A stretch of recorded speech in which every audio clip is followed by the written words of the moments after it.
How's it going, everybody? Eddie Paolantonio back with Couch Talk, and welcome back to the channel. If it's your first time here, welcome to the channel. As always, if you're interested in this content, please hit like, please hit subscribe. It really helps the algorithm out. It's the only way I'm going to actually break into this business, as there is so much content already on YouTube. So guys, today is a special night. Up to this point, I've been playing it pretty safe. I haven't really divulged any of my own political convictions, so I don't really have any skin in the game yet, but tonight that is going to change. So here's the bomb. I believe that in the United States of America, we should do away with the two-party system. I believe that it is responsible for many of our inequities. I believe it's responsible for many of our inefficiencies in the government. I believe that it leads to the government battling each other far more than it desires to help us. Here's an example. I live in North Carolina. The state of North Carolina is a great state to live in. The weather is gorgeous. The scenery is nice. We have both the mountains and the beach. But when it comes to political races, most of the time my vote doesn't even matter. Most of the time this state has been red for a very long time, and there's been no difference whether I go to the voting poll or not. Until recently. Now, recently when this has changed and North Carolina became a swing state, now all of a sudden all the super PACs are putting all their money here. But what do I see when I turn on the TV? What do I see when I look at YouTube and I see the commercials? I see commercials for Sherry Beasley, and I see commercials for Ted Budd, the two Senate races that are vying for that seat right now. And the crazy thing is, I don't actually see videos for Sherry Beasley or for Ted Budd. What I see are videos against Sherry Beasley and against Ted Budd. That's right. Almost all the commercials basically tell us what's wrong with the candidates. There's very few self-promotions of the candidates. Very little education delivered as to what these candidates stand for. Basically, the entire purpose of these campaigns is just to smear the other person.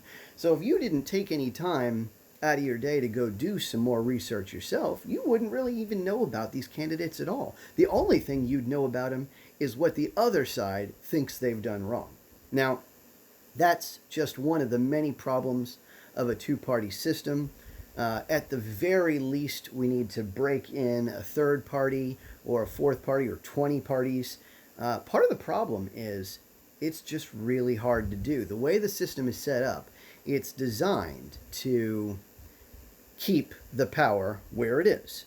Right now, the two parties, they've got the power. They don't want to let it go. And I'll tell you, I'll give you a good example of that was Ross Perot. Many of you guys remember from 1992, Ross Perot was a presidential candidate and ran under the independent flag. And I'll tell you, he was the closest that we've ever had to somebody that wasn't just Republican or Democrat taking over the presidency. And he even had a time where he dropped out of the race for 3 months. And the reason he dropped out was because due to the laws in the United States of America, he actually couldn't get two or three? I think there were 2 states that he was not even allowed to be voted for in because he just couldn't qualify, because the stakes are set against you. If you are not a Republican or a Democrat, you basically just can't run for office because you just cannot qualify. You can't get all of the petitions signed in time, and even if you do, there's some loopholes that you have to fight. Did you know that if I were to try to contribute money to a candidate, now I could hand a single candidate $2,900. This is the most recent election, presidential election. $2,900 for their campaign. Now, that's the limit. And that's to keep someone, like Jeff Bezos or Elon Musk from basically just flat out buying a president. But it doesn't actually do that, because what either one of those titans could do is they could just simply pay money to the party, because the Democrat and Republican parties don't have any such limit as to how much money they can throw at a campaign. So it's like you're darned if you do, you're darned if you don't. Either way, you're stuck. If you are not one of those two parties, you basically just can't break in, because they have the campaign contribution advantages, they have the legal advantages, they have the advertisement advantages, they have the marketing advantages, and they have all of the weight of those giant platforms to get behind them. But not only does it keep them in power, it also stifles their decision making, because many of these candidates might be otherwise free thinking. They may, believe most of the things that a Republican thinks or most of the things that a Democrat thinks, but they may diverge here or there in their own philosophies. And the reason they can't tell us is because they have to toe that party line. They always have to do what their party tells them they have to do. I mean, and yeah, there's some rare exceptions. You'll see an occasional glimmer of hope here or there. Tulsi Gabbard was a good example. She really, while she was with the Democrat Party, she had her own ideas, and I think ultimately she left the Democrat Party because of it, because she knew that she was going to be stifled if she remained there. The two-party system, it's gotten to the point where many candidates only remain in place and run simply because that party wishes to maintain control. I'll give you a good example of this. Joe Biden.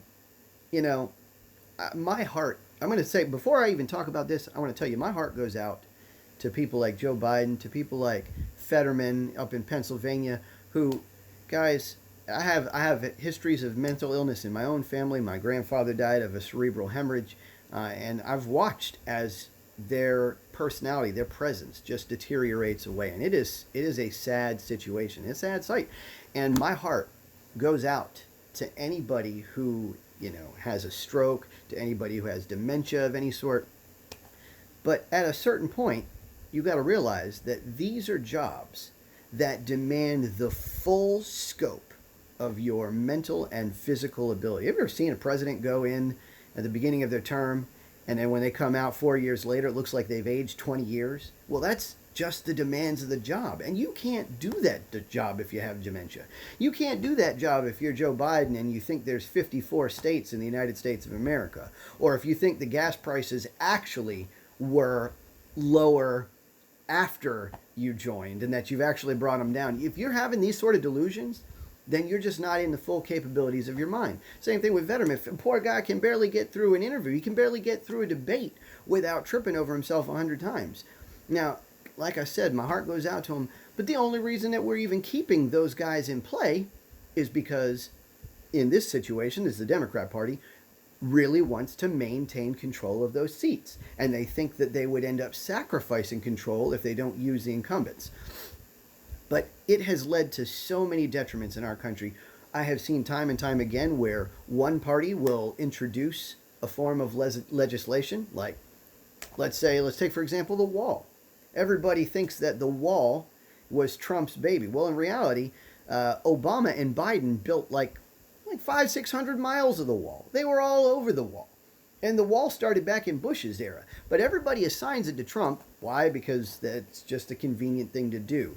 The media has placed it in our minds that it is only Trump's game plan, and it wasn't. It was basically a bipartisan idea to keep our borders secure and to make sure that immigration transpires in the right way. Now, we'll get into immigration reform later because I have my own thoughts on that.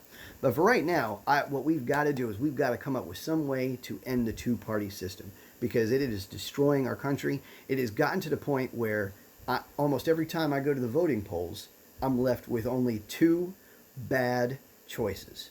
My children, 9 and 11 now, their very first presidential election where they were able to actually look at the candidates, see some of the TV commercials, and their first introduction to the presidential campaign. And they're asking me questions like, Daddy, who do you like? And I'm sitting there looking at President Trump and Hillary Clinton, and I'm thinking to myself, I have never been so ashamed that the very first introduction to our presidential political system to my children is those two candidates. Because, guys, we can do so much better. And the only people that voted for the opposite candidate seem to have been voting against the person that they didn't vote for. Again, it's a smear campaign. It was nothing but smear campaigns. Guys, we've got to end the two-party system. I have been voting third party for a while now, just to try to get that blip on the radar, and I hope you'll join me. And if you guys have any of your own ideas, any way that we can stop this just rigid two-party system where we're left with only two bad choices, please comment below. Guys, remember, as always, you heard it here first.